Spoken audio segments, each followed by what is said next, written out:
This is Wallace D. Wattles, the Personal Power Course, 10 Lessons in Constructive Science, Lesson 4, Physical Side of Wealth Culture. The physical side of wealth culture, like that of health culture, consists in making perfect use of the physical essentials.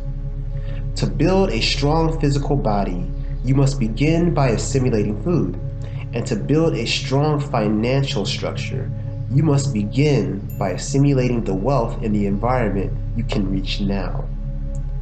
To gain more wealth, you must make constructive use of the wealth you have now, or of the creative and assimilative power you have now. If you use your creative power and not your assimilative power, someone else will get what you produce, and you will be a mere wage slave, a producing machine. If you use your assimilative power and not your creative power, you will be a robber, and while you may become rich, you will never be wealthy.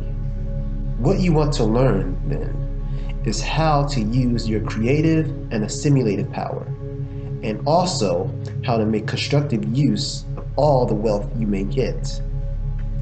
First, you must know that there is wealth for you, that if you proceed according to law, you will certainly get all that you are justly entitled to. There is no poverty in nature. The world is full of wealth. The state of Texas, if farmed intensively, would feed the entire present population of the globe. So no one need go hungry because there is lack of food. The United States will produce cotton, wool, flax, silk, and other fabrics enough to clothe the people of 10 worlds like this in finer raiment than Solomon wore in all his glory. So there is no lack of clothes. There is plenty of clothing for you, and that of the finest. We have ledges of building stone, banks of clay for bricks, material for making cement, etc., enough to build a mansion for every family, and then we would hardly scratch the surface of the enormous resources God has provided for us in this line. There is a mansion, a palace for you. You may have first the perfect faith that there is wealth enough for you. You do not need to worry or be uneasy or doubtful for fear the supply will run short. You may be calm, assured, magnetic. Here is where most people fail. They do not recognize the abundance of the supply. Creation is going all the time. Out of the original substance, more wealth is continuously being produced, and the supply is inexhaustible.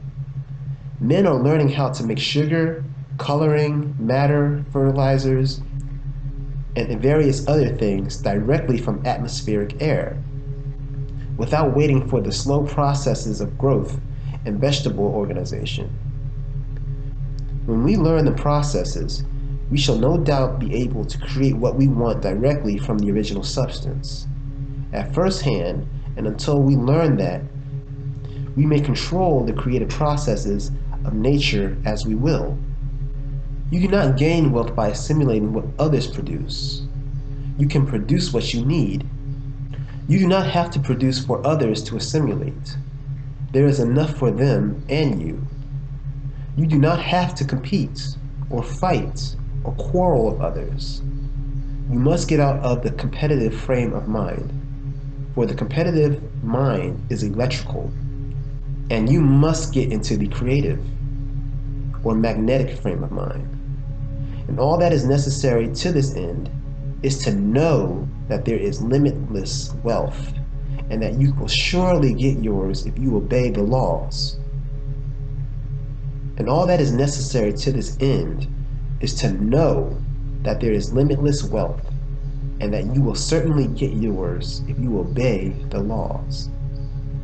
First, in order to get into the magnetic state, you must know that there is all the wealth we can use, and more, and that you will certainly get your share if you do your part and claim your share. Some people do their part, but do not claim their share. These are generally poor in pocket, though often rich in soul. Some people claim their share without doing their part. These are sometimes rich in pocket, but always paupers in soul. It is a law that if you do your part and claim your share, you will get what you want. In this lesson, we will deal with the physical part of wealth culture, and in the next with the mental part. The physical part must consist in the use of things. If you are to acquire wealth, it must be by making constructive use of the things which you deal in your profession or business. Since you often come into the association with things through people, we may extend this statement and make it into this wise. Wealth culture consists in making constructive use of all the people and things which you are brought into association in your business or profession. Most people use some things constructively and others destructively. They gain a little here and lose a little there. And so they get ahead very slowly, if at all. It will be self-evident to you that a person who makes constructive use of everything and everybody must certainly move ahead rapidly. Every step will be a forward step with him. All things will work together for his good. In the first lesson, you learn that in order to make constructive use of things, you must know what you want to do. First, choose your business. Choose the one that seems most in line with your tastes and which will require the use of your strongest faculties. Select for your life work the thing you most want to do. Do not become possessed by the idea that you must be fixed by circumstances in some business or profession which you do not like, and barred out from the one which you would like. Even though you are making money, you are not successful so long as you are doing something you do not like to do, and not doing the thing you want to do. The man who feels that he is misplaced is neither wealthy nor successful. Perhaps the most essential part of wealth culture consists in finding the place where you will be happy in your work. If you are not happy in your work, you are a slave. Perhaps there is something which you would like to do, but you feel that you do not have the talent for that particular business or profession, and so you do not dare try it. But remember that if you do not have the fully developed talent, you have it in an undeveloped state and can develop it. A future lesson of this course will tell you how. Nothing is more certain than that you can be what you want to be in the matter of talent and ability. And if that is true, it is also certain that you can do what you want to do. If you are not big enough to do it, you can make yourself big enough to do it. So, make up your mind as to what you want to do. Then make up your mind that you will do what you want to do. And then begin to move toward the thing you want to do. Perhaps at present, you cannot do what you want to do because you do not have the necessary capital and are not in the proper environment. And in that case, you must do what you can do in your present environment with your present capital. Suppose you have only capital enough to operate a peanut stand, and that you are in an environment where a peanut stand will be a good investment. And suppose that your great desire is to become the owner of a great department store. Do not imagine that there is some mental science method by which you can start a department store successfully on a peanut stand capital or in a peanut stand environment. But there is a mental science way in which you can manage a peanut stand so constructively that it will become a department store, or open the way for you to possess a department store. Start with your peanut stand and make it the best managed peanut stand that ever existed. The essential point is to remember is that you must reach what you want by acting, by doing things. And today, you can only act where you are and on the things that are within reach. Do not waste any time straining after the things that are out of reach, or longing for things which belong to the future. Act today on the people and things within reach today, but act always with your mind set on getting what you want. Act in the full faith, the positive knowledge that you will get what you want. Make every act a positive act and an act of faith. Do not sit down and try to attract the thing you want to do, but begin to move towards the thing you want, and you will find it coming to meet you. Action and reaction are equal, and the person who steadily and purposefully moves forward with one thing in view becomes a center towards which the thing he seeks is drawn with irresistible power. This we will demonstrate in the next lesson. When you move forward with full faith, every act becomes a success in itself, being done in the spirit of success. And the only way to achieve complete success in life is to make every act a success in itself. The only way to build a great success is by combining a multitude of smaller successes. You cannot build a great success out of a multitude of small failures. If every day you can make every act a success in itself and make every act tend towards the thing you want to do, then you must certainly come in time in doing the thing you want to do. When you continually move toward a thing, you know that you must get there sometime. And you will find that the farther you go, the more rapid your progress becomes. The rule is, do today everything that you can do today.